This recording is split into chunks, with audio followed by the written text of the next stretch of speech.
This video is a series of videos around root cause analysis, and the specific video today is on the 5 why approach. And the learning objectives are to identify the preconditions for effective group problem solving using 5 why.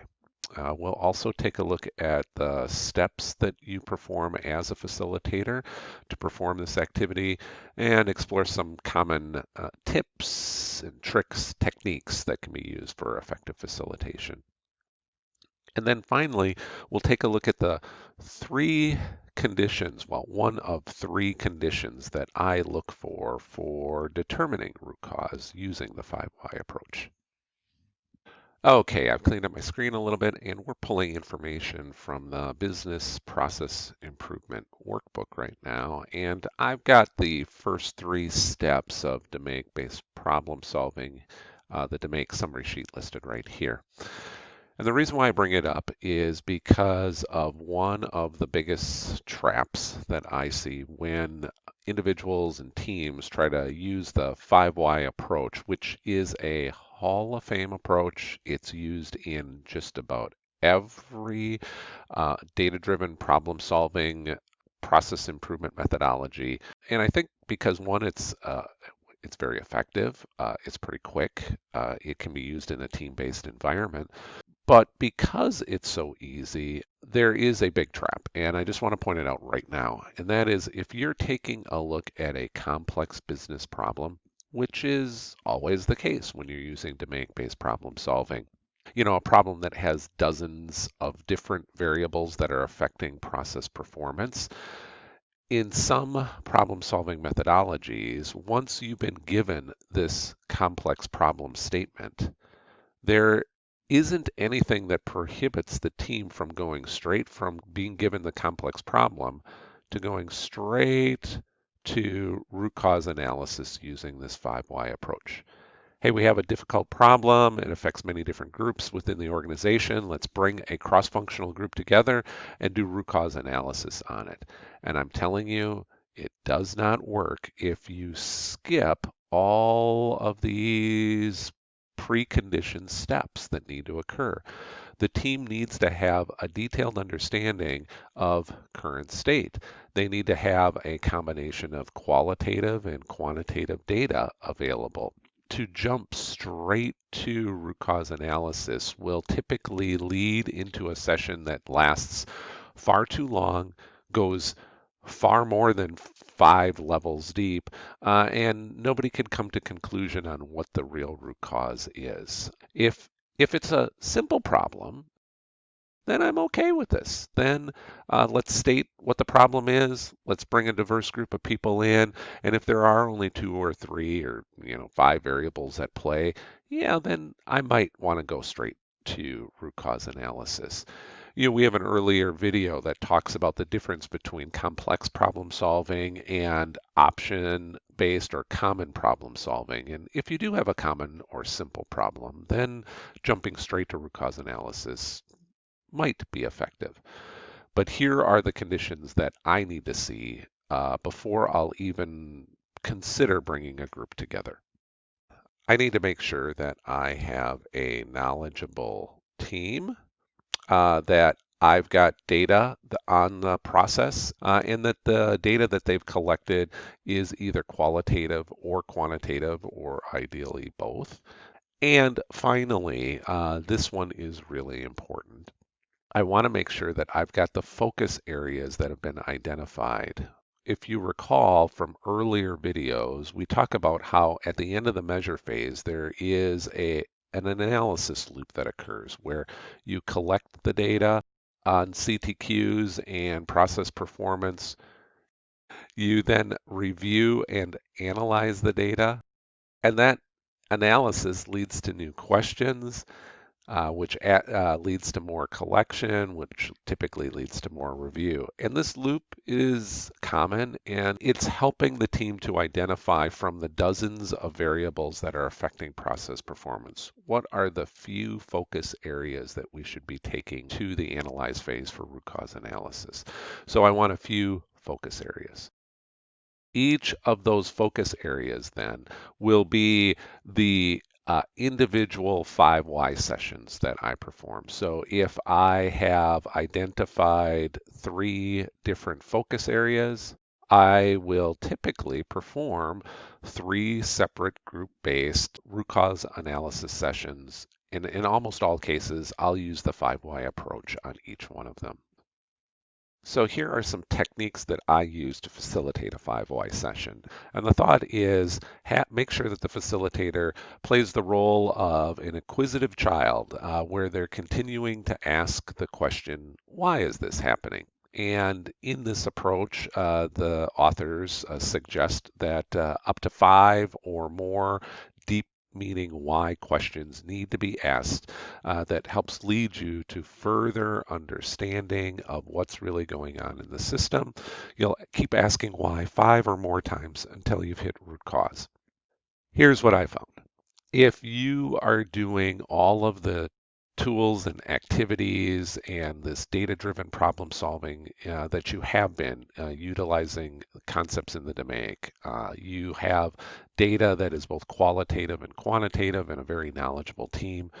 Rarely do I need to go 5 layers deep because I've already got focus areas in which a lot of the whys have been asked. Those focus areas in many ways have created problem isolation, and so we'll much more quickly get to root cause. I'm not saying that it's always going to be 2 or 3 questions of drilling down that you'll need to perform, but rarely do I need to go 5 because a lot of the legwork has been done in the define and measure phase.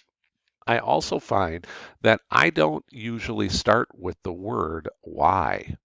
What I will do instead is the following. I'll start with a question that is phrased just a bit differently. I know it's very similar. Instead of asking why are we having this focus area problem, I'll start with the question, what's causing this focus area problem? What it forces my team to do is it forces them to look back at the data that they've collected in their own experiences to help answer that question. And typically, with any complex problem or any complex focus area, when I ask the team what's causing this, there's usually more than one statement. So I'll collect those statements. After we've identified those statements, we'll, as a team, step back and we'll choose the statement that we feel is the greatest impact to what's causing the focus area. And we use our data and experience to help us with that decision. I will then ask the team, after we've chosen that most impactful statement or reason code, I'll then ask again, what's causing that? And typically, we will have more than one reason. We will list each out. Usually, there are fewer reasons, though, as we drill down deeper. And after we have listed out all of those reasons, we'll step back as a team and we'll ask, well, what was the one that was most impactful? And I'll choose that value and then we drill down. After we have chosen the impactful reason from the second level, we'll continue to drill down until root cause has been determined. And in a moment, we'll take a look at what the 3 conditions are that I look for root cause. That is to say, I'm looking for one of 3 conditions to call out and stop the team and say, I think we've now identified our real root cause. A couple of comments about this approach, though, as a facilitator. One is you want to make sure that you're getting feedback from the entire team, that it's not just driven by your more extroverted individuals. Another consideration when you're doing this facilitated root cause analysis approach is to make sure that the facilitator also has that knowledge that the team has about the data in the focus area. If an outside facilitator comes in because of their experience facilitating groups of people, but doesn't have that knowledge about the system and about these focus areas, they can inadvertently lead teams astray having them choose maybe not the most impactful reason codes. Now, a strong team with its data will eventually get you back to that root cause, but the sessions tend to last a little bit longer. And so just be careful that that knowledge is spread not just across the team, but the facilitator also has it. All right, let's take a look at the three different ways I know that our team has identified the root cause. The first way is the most common way that I identify root cause, and it seems a bit corny, but I'm telling you, it happens over and over again. If, as you are doing this drill down approach that we've talked about earlier, where we're listing off reasons, and then we're choosing, and we're listing off reasons, and then we're choosing, and we're listing off reasons, if as one of those reasons is listed, everybody in the team does what I call a facepalm moment and gasps and says, "Oh my gosh, I can't believe that we've been allowing the system to perform in this way," or I can't believe that we've been allowing people to perform this particular action, or I can't believe that this has been in place, because if this thing that we just described is removed, everything else goes away. I call it the face palm or the head slap moment. When that statement has been made, I know that root cause has been determined. Sometimes, though, it's not as dramatic. Let's take a look at number two. In number two, we're going through this systematic, tell me the reasons or what's causing the phenomena. We're listing off those reasons. We drill down, we list off reasons, choose and drill down, and we continue this approach. And if, as we are now listing off our new reasons, the reason that we list for what's causing is actually the same reason that was identified earlier, and we now have a looping condition where we're just going back and we're restating the earlier reason values. If I identify a looping condition like this, I will stop the team and I'll say our root cause is somewhere in this loop. Which of these items that are in our looping condition are most impacting the focus area that we're trying to resolve? And the team will step back, we'll take a look, and based on the data and our own experiences, we will make a determination on which one has the greatest impact within the looping condition. In the third condition, if during the drill down the team starts to identify reasons that are outside of the organization's control, and I'm going to go back to our previous examples here. As we're drilling down, trying to determine root cause, if the team starts to list off reasons at this new level that are now outside the control of the organization, that we have no influence in affecting in any way, I will stop the team and I will say we need to stick to the areas that we have control over, and we will choose the most impactful reason value that was still within control of our organization and our team.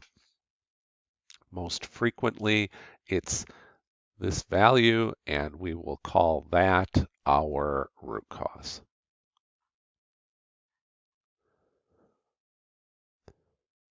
If the team is still struggling with determining a root cause, I find that frequently it's because they have a lack of data.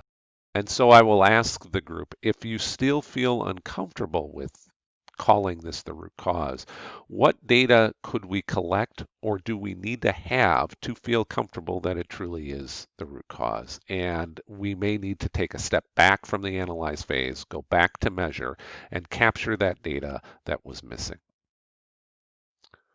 So there you have it, the 5Y approach. It's used almost universally across all problem-solving methodologies. Very straightforward facilitation technique.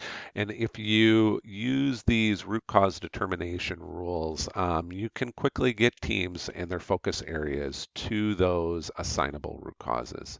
And then you'll take those root causes in the improve phase and start to build solutions that attack or eliminate that root cause from happening. More on that in future videos.